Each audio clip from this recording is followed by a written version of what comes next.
नमस्कार दोस्तों, आप सभी का एक बार फिर से स्वागत है हमारे चैनल दुर्गा भक्ति मार्ग में। आज मैं आप सभी को सुनाऊंगी चैत्र माह के शुक्ल पक्ष में पड़ने वाली कामदा एकादशी की व्रत कथा।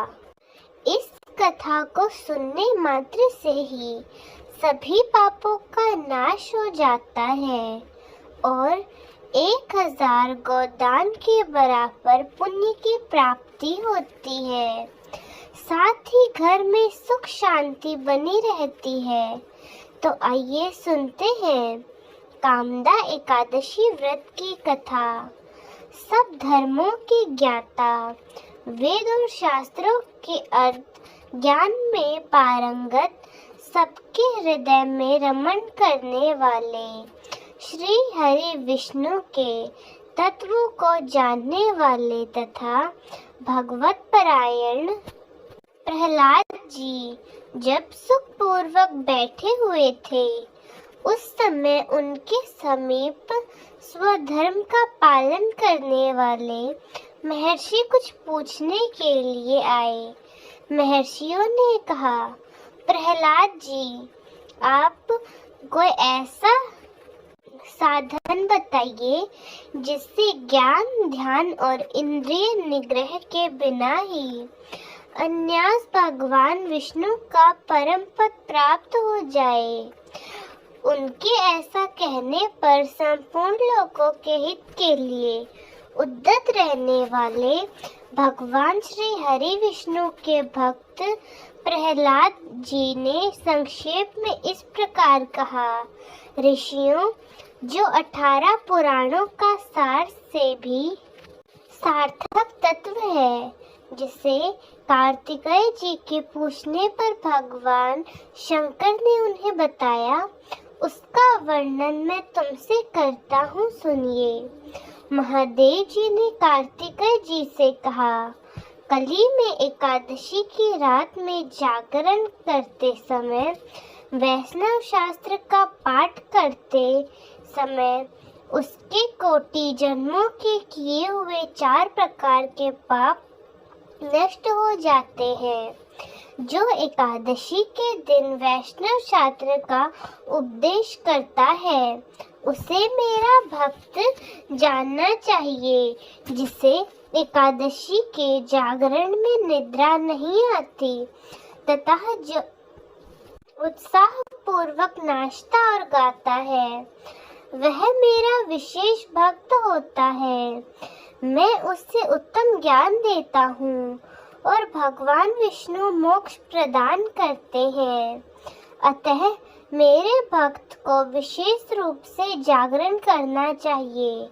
तो भगवान विष्णु से वर करते हैं, उन्हें पाखंडी जानना चाहिए। जो एकादशी को जागरण करते और गाते हैं, उन्हें आधे निमेष में अग्निष्टम तथा अतिरात्रि यज्ञ के समान फल प्राप्त हो जाता है। जो रात्रि जागरण में बारंबार भगवान विष्णु के मुखारविंद का दर्शन करते हैं, उनको भी वही फल प्राप्त होता है। जिनके वंश के लोग एकादशी की रात में जागरण करते हैं, वही धन्य है। जिन्होंने एकादशी को जागरण किया है, उन्हें यज्ञ, दान, श्राद्ध और नित्य प्रयाग स्नान कर लिया है। उन्हें सन्यासियों का पुण्य मिलता है और उनके द्वारा इष्टपूर्वक कर्मों का भी भली भांति पालन हो गया। षडानन भगवान विष्णु के भक्त जागरण सहित एकादशी व्रत करते हैं। इससे वे मुझे सदा ही विशेष प्रिय हैं। जो एकादशी की रात में भगवान विष्णु के आगे वैष्णव भक्तों के समीप गीता और विष्णु सहस्त्र नाम का पाठ करता है, वह उस परम धाम में जाता है जहाँ साक्षात नारायण विराजमान हो। जो श्री हरि के समीप जागरण करते समय रात में दीपक जलाता है उसका पुण्य 100 कल्पों में भी नष्ट नहीं होता। जागरण काल में मंजरी सहित तुलसी दल से भक्ति पूर्वक भगवान श्री हरि का पूजन जो करता है, उसका पुनः इस संसार में जन्म नहीं होता। स्नान, चंदन, लेप, धूप, दीप, नैवेद्य और तांबूल ये सब जागरण काल में भगवान को समर्पित किया जाए तो उससे अक्षय पुण्य होता है। कार्तिकेय, जो भक्त मेरा ध्यान करना चाहता है वह एकादशी की रात्रि में श्री हरि के समीप भक्ति पूर्वक जागरण करे। एकादशी के दिन जो लोग जागरण करते हैं उनके शरीर में इंद्र आदि देवता आकर स्थित हो जाते हैं। जो जागरण काल में महाभारत का पाठ करते हैं वे उस परम धाम में जाते हैं जहाँ सन्यासी महात्मा जाया करते हैं। जो उस समय श्री रामचंद्र जी का चरित्र 10 खंडों पढ़ते हैं वे योग वेत्ताओं की गति को प्राप्त होते हैं। जिन्होंने श्री हरि के समीप जागरण किया है उन्होंने चारों वेदों का स्वाध्याय, देवताओं का पूजन, यज्ञों का अनुष्ठान तथा सब तीर्थों में स्नान कर लिया। श्री हरि से बढ़कर कोई और देवता नहीं और एकादशी व्रत के समान दूसरा कोई व्रत नहीं। जहाँ भागवत शास्त्र है, भगवान विष्णु के लिए जहाँ जागरण किया जाता है और जहाँ शालिग्राम शिला स्थित होती है वहाँ साक्षात भगवान विष्णु उपस्थित रहते हैं। कामदा एकादशी व्रत की कथा के अनुसार एक बार महाराज युधिष्ठिर ने भगवान श्री कृष्ण से पूछा, हे कमल नयन, मैं आपको कोटि कोटि नमन करता हूँ। हे जगदीश्वर, मैं आपसे प्रार्थना करता हूँ कि आप कृपा कर चैत्र माह के शुक्ल पक्ष की एकादशी की कथा का वर्णन करें। इस कथा का नाम क्या है? इस व्रत को सबसे पहले किसने किया और इसे करने से किस फल की प्राप्ति होती है? श्री कृष्ण भगवान ने कहा, हे युधिष्ठिर, एक बार यही प्रश्न राजा दिलीप ने गुरु वशिष्ठ जी से किया। वह वृत्तांत मैं तुम्हें सुनाता हूँ। राजा दिलीप ने गुरु वशिष्ठ जी से पूछा, हे गुरुदेव, चैत्र माह के शुक्ल पक्ष की एकादशी का नाम क्या है? उसमें किस देवता का पूजन होता है तथा उस देवता का क्या विधान है? वह आप कृपा पूर्वक मुझे बतलाइए। मुनि वशिष्ठ जी ने कहा, हे राजन, चैत्र माह के शुक्ल पक्ष की एकादशी का नाम कामदा एकादशी है। वह समस्त पापों को नष्ट करने वाली, जैसे अग्नि काष्ठ को जलाकर राख कर देती है, वैसे ही कामदा एकादशी के पुण्य के प्रभाव से समस्त पाप नष्ट हो जाते हैं और तेजस्वी पुत्र की प्राप्ति होती है। इसके उपवास से मनुष्य निकृष्ट योनि से मुक्त हो जाता है और अतः उसे स्वर्ग की प्राप्ति होती है। अब मैं इस एकादशी का महात्म्य सुनाती हूँ, ध्यान पूर्वक श्रवण करो। प्राचीन काल में भागीपुर नामक एक नगर था जिस पर पुंडरीक नाम का राजा राज किया करता था। राजा पुंडरीक अनेक ऐश्वर्य से युक्त था। उसके राज्य में अनेक अप्सराएं, गंधर्व, किन्नर आदि रहा करते थे।